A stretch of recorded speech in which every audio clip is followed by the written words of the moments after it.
Hi Churchill Algebra students, Algebra 2 students. We're here for our second week of online learning. Our new function is going to be exponentials. This is what we would have been doing in class next week. We're going to do an activity that I wish we could all do together, and we would have done it with M&Ms, but I'm using what I had on hand, which is buttons.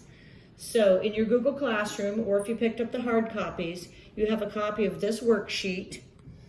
Get it in front of you, or just write it all on a sheet of paper and work with me as we go.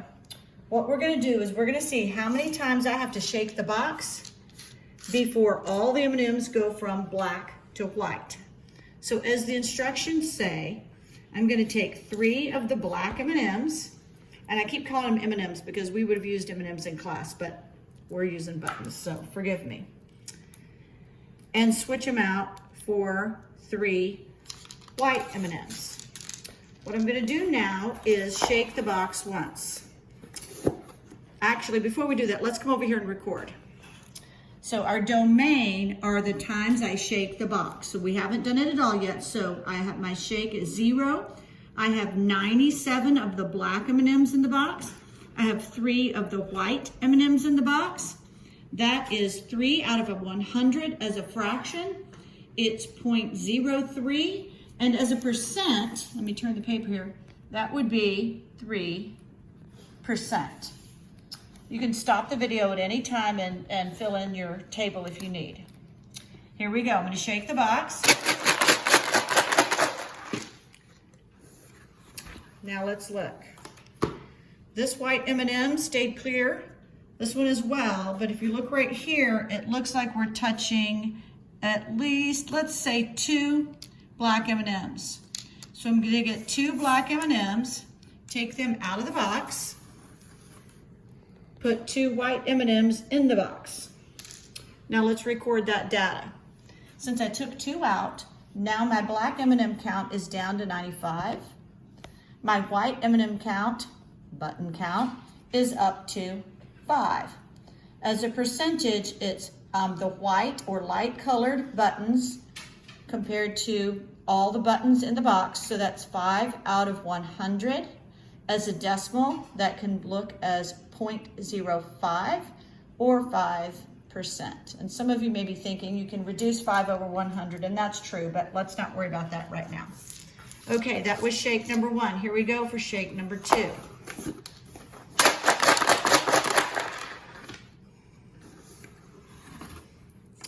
Okay, we still have a few white ones that are staying away, but we've got this one here that's stacked on top of 2. So we're gonna have to get 2 more out. 2 more out, and 2 white ones in. And then we need to record. Second shake, we went down 2 more, so that's 93. And then up to is 7. 7 out of 100. Now, hopefully you know your math well enough to know if it kept increasing by 2 every time, this would be a linear equation. It's not going to end up being a linear equation, so let's watch what happens. Here we go for shake number 3.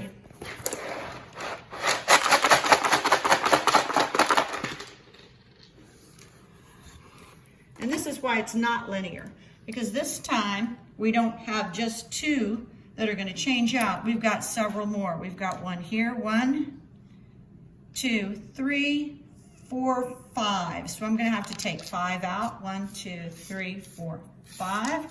So our constant rate of change, which was 2 for the first 2 times, has changed. Now we've got to get 5. So here come our 5 white. Let's go ahead. 93 minus 5 would be 87. If I increase by 5, I've got 12 here. Oops, something's wrong. Increase by 5. This was going to be 88. Sorry, bad math. Okay, so 88 and 12. This need to add to be 100. That's how I caught my mistake. Those add to be 100. So we have 12 out of 100, which is 0.12, which is 12%. Here we go again for shake number 4.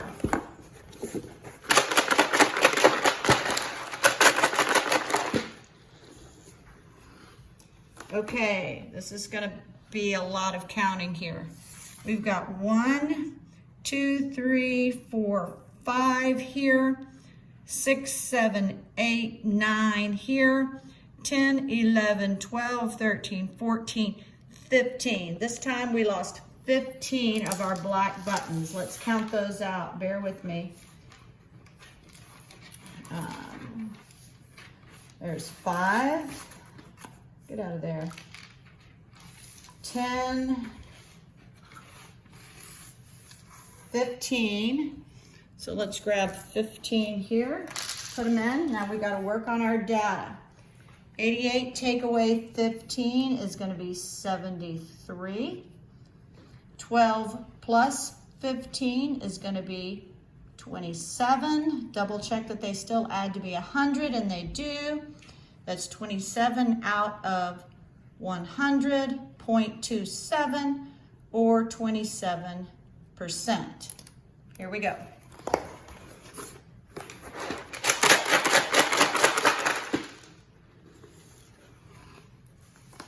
Okay. So on our count, we have 1, 2, 3, 4, 5, 6, 7, 8, 9, 10, 11, 12, 13, 14, 15, 16, 17 on this side, and I think we're good. So 17. So I'm going to stop making you suffer through that with me, and going to finish out the experiment by myself, and I will fill in the data for you, and you can copy that down. So what you just watched was Miss Villers shaking the box. She was just doing what we would have done in class. So that's kind of your intro lesson to exponentials. So the table that's here, I'm going to go ahead and fill it out the rest of the way for you. So looking at this new data table that we have, notice that it kind of flip-flopped from one end to the other. So we started off with having 97 dark buttons, and we ended off with having only 3 dark buttons.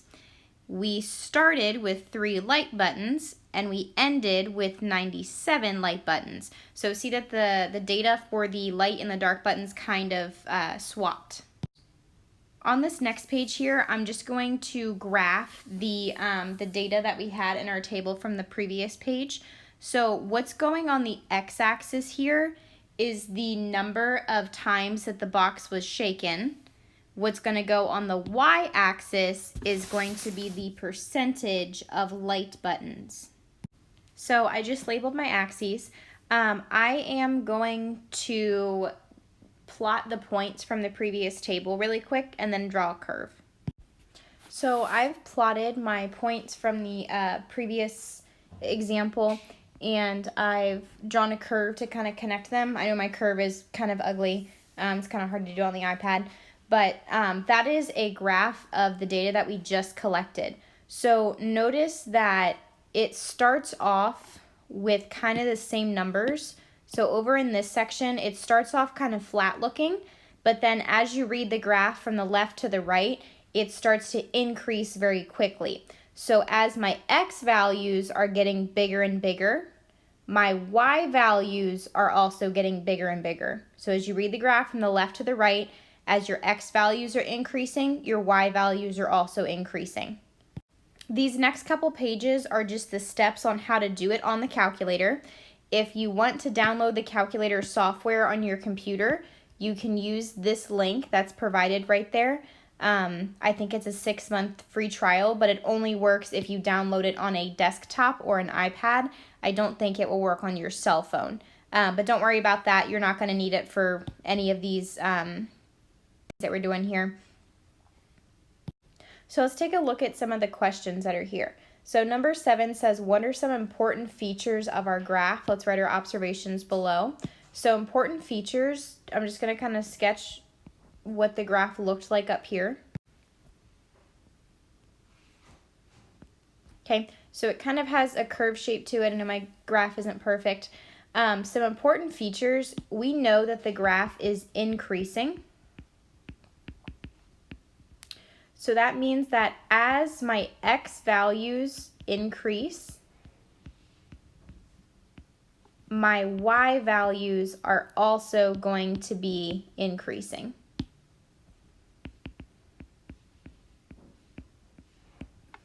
So as x is increasing, y is also increasing. That is happening as you read the graph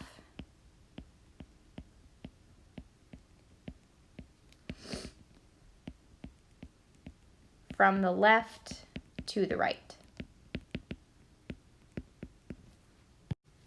What is the name of your new function? So this new function is called an exponential function. And what's special about this is that because it increases from left to right, we're going to call this exponential growth. So that means as my x values get larger and larger, the y values are going to get larger and larger at a very fast rate. That's what exponential growth is. If we had a graph, let's pretend that it looked different. So let's say this time it started at the top and then it went towards the bottom. It's an ugly curve. Okay, maybe something like that. So this time the y values start large and they end smaller, as opposed to starting smaller and ending larger. So notice that on this graph, as you read it from left to right, your x values are getting larger, but your y values are getting smaller. So this graph that's here, this would be exponential decay. Our graph is not decay though, it's growth because it increases, the y values increase as you read from left to right. If I were to graph my equation, so I'll just redraw the picture that we have. Okay, on the left side of the x-axis, so that's going to be represented by this blue shaded area here, notice that you don't have any pieces of your red curve on that side. That is because we're not looking at any negative x values or any negative y values. Your domain here, or what's graphed on your x-axis, is the number of times that the box was shaken. I can't shake a box a negative number of times. On the y-axis, you have the percentage of light buttons. I can't have a negative number of buttons. Even if the number of buttons in the box is 0, it's still not going to be a negative number. So looking at this function, you should not have anything that's graphed on the left side of the y-axis because we're not looking at any negative numbers since this is a real-world situation. So if I were to write this in this kind of notation, as x approaches negative infinity, where is f of x going? So that means as I'm looking at the left side of the graph where my x values are negative, where are my y values going? We're going to say that they're going to be undefined because you do not have any y values that are on the left-hand side of your y-axis. Okay. Do exponential equations have an asymptote? And if they do, is it going to be vertical or horizontal? So an asymptote is a line where the curve gets very, very close to it, but it doesn't exactly touch it. So that's kind of happening right here on our graph where I'm drawing this green line. That's your asymptote. Your red curve is getting very close to it, but it's not quite going to touch it. So in this case, that green line is horizontal. The equation of a horizontal line always starts with y equals, and the y value of that line is 0. So we have a horizontal asymptote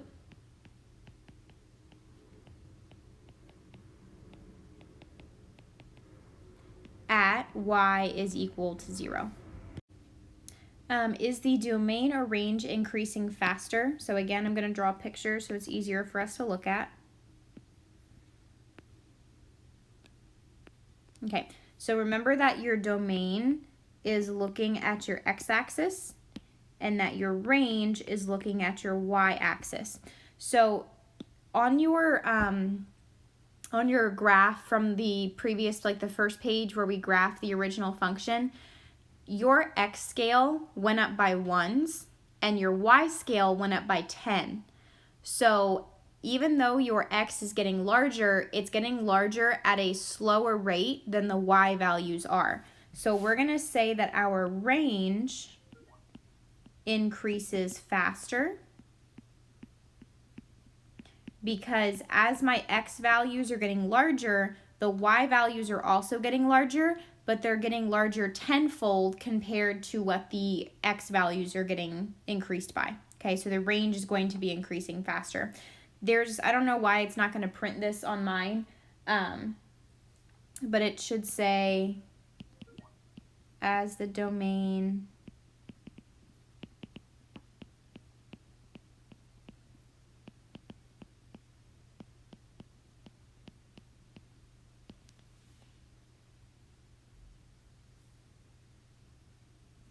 So this first piece that's here, as the domain increases from, it should say negative infinity to positive infinity.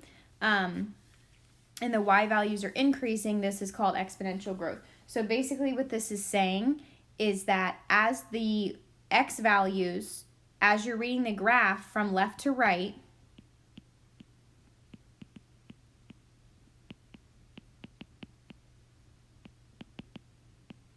that's kind of the parallel that it's making with the negative and positive infinity. As you're reading the graph from the left to the right, the y values are going to be increasing. That's how we are going to define exponential growth. Okay, so that concludes this intro lesson to exponential functions. Please be on the lookout for your assignment.